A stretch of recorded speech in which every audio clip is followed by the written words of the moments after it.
Well, despite facing significant headwinds in key sectors, John Newton, who is the executive head of Terrain, expressed optimism for the future of the farm economy. I had the opportunity to visit with John about expected political action, regulatory relief, and strategic investments. Newton acknowledged that right now is a pretty tough time. Well, I think a lot of the challenges that we have today, we're gonna find solutions for those.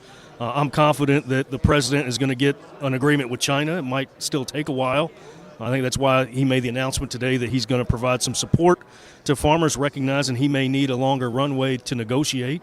I think the regulatory reforms that we heard from the secretary will certainly help reduce cost. In the biofuels, I mean, I think the optimism around biofuels and potentially E15 on the horizon and later this year in an NDAA package possibly.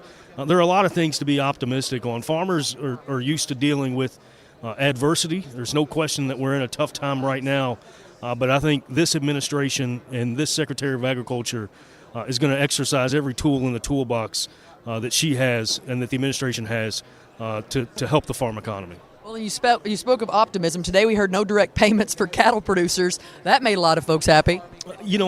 Well, if you think about cattle producers coming out of the pandemic lost a ton of money. And they're finally in a situation with record cattle prices we knew the cattle supply was tightening. I mean, anybody that follows cattle markets knew that.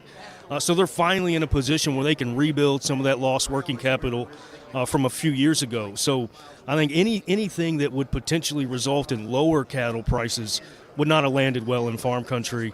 Cattle producers weren't asking for a direct payment, and I think it's welcome news. To hear my complete conversation with John Newton at Terrain, you can go to OklahomaFarmReport.com.